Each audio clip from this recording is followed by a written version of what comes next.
ल सन्टोस हाम्रो गाउँ र यस्तै हो।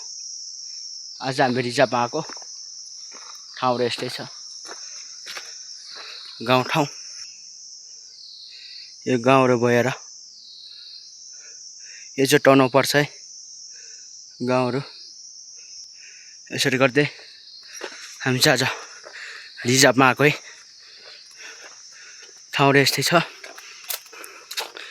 गाउँ ठाउँ दामी छ।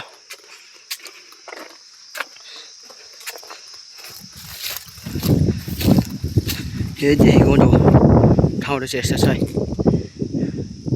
हामी सधैँ हिँड्ने ठाउँ यही हो। यस्तै छ। आज रिजर्भ लिएर आएको यो मन्दिर हेर्नको लागि, किनकि मान्छेले हेर्न आएको र त्यसको लागि रिजर्भ लिएर आएको। यो भनेको हाइट लेभलको डाँडाको टुप्पाको ठाउँ है।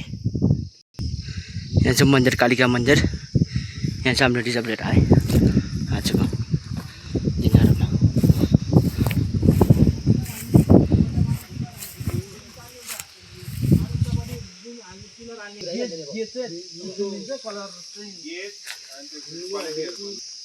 यो चाहिँ हाम्रो लडाइँ, पहिला लडाइँ पर्दाखेरि यो खाल्टा चाहिँ खनेर आर्मी लुकेको ठाउँ।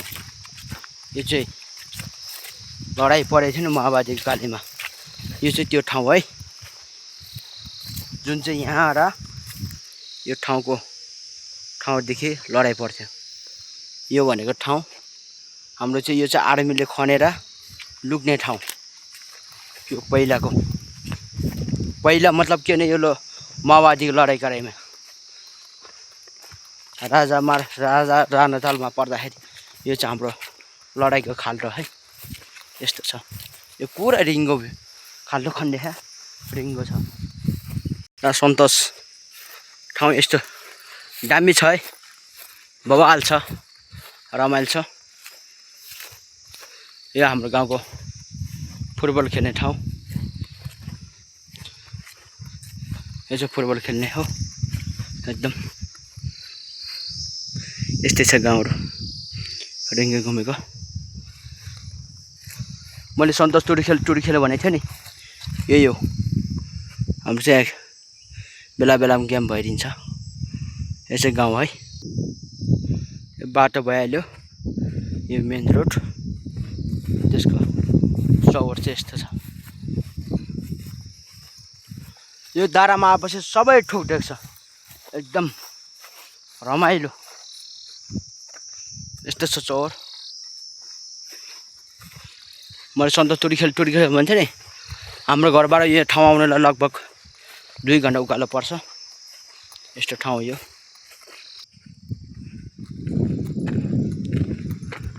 यो चाहिँ गाउँको हाइट है एकदम। सबभन्दा हाइलाइट बोल भनेको यो हो। त्यो देखेको पार यता छ। अनि डाँडाको सबै हाई लेभल भनेको यस्तो। यो भनेको मैले सन्तोष तिमीलाई टुरी खेल भन्छ नि, यही टुरी खेल यस्तै हो।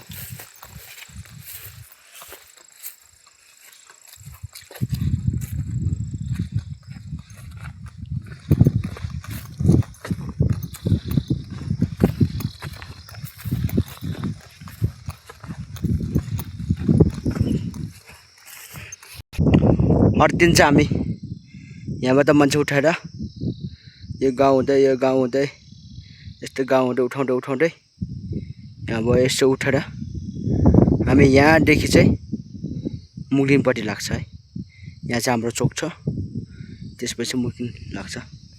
यही हो एकदम ठाउँहरू। यहाँबाट हिँडेर गयो भने चितवन बजार पनि पुग्छ है। यहाँबाट हिँडेर गयो भने सिधै नारघाट पुग्छ। उता चितवनदेखिको मामाले यस्तो एकदम दामी छ ठाउँहरू। चौर यो भयो। मेन हाई भनेको यहाँको चिकमना 6 नम्बर भनेको यो। त्यसै यहाँ हिमाल पनि देख्न सक्छ। यो हिमाल एकदम हिमाल छ यहाँ। हिमालहरू हेर्नु ठाउँहरू हेर्नु एकदम दामी छ। यो चाहिँ हाम्रो हिमाल देख्छ यो चाहिँ एकदम राम्रो ठाउँ हो। Wow too nice.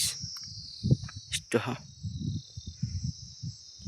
काम पनि अहिले हाम्रो यहाँ लागिरहेछ काम। यस्तै छ गाउँहरू।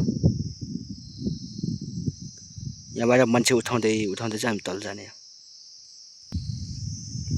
यस्तै हो यही हाम्रो खेल बच्चाहरूको पिकनिक भनेको।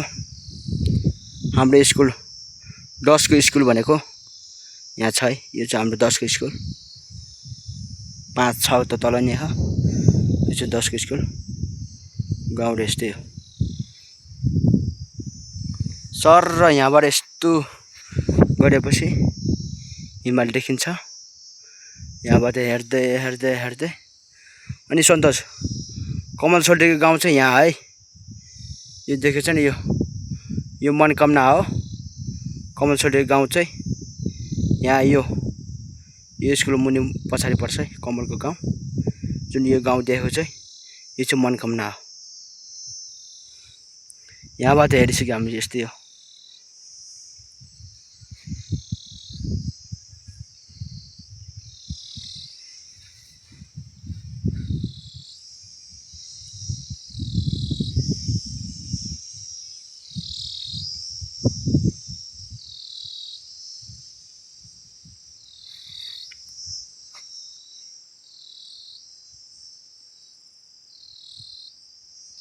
जुन यो डाँडाको यो खाल्टो चाहिँ पहिलाको महाबाजेले खनेको।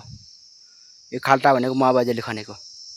यसरी गरेर यो डाँडालाई रिङ्गो खनेर लडाइँ गरेको थियो है त्यो बेलाको जमाना। यो डाँडा जुन डाँडा छ नि यो गहिरा यो खाल्टा सबै पहिलाको महाबाजेले खनेको।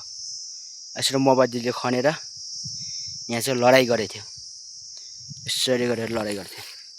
यो चाहिँ उनीहरूले लुक्ने ठाउँ खाल्टो। यस्तो छ लुक्ने ठाउँ। यहाँदेखि खाल्टो छ। यसरी यो रिङ्गै खाल्टो खनेर चाहिँ पहिलाको लडाइँमा लुक्ने ठाउँ है। यो चाहिँ यसो गरेर लडाइँ गरेको थियो। यस्तो छ। मसोहरू एकदम राम्रो देख्छ। दामी छ। यो चाहिँ तनहुँ यहाँ पनि गाउँ धेरै छ। यो पनि छिम्केश्वरी मन्दिर यो तनहुँमा पर्छ है। अहिले यो मैले खिचेको बाटो चाहिँ चितवनबाट हो। यो तनहुँ भयो भने यो हाम्रो गोर्खा मनकामना यो गोर्खा जिल्ला पर्छ। यो तनहुँ पर्छ। मैले अहिले खिचिरहेको चाहिँ यो चाहिँ चितवन पर्छ। एकदम बबाल छ मसोप। यति नै गर्दै सघाउँदै म भिडियो सघाउँछु ल।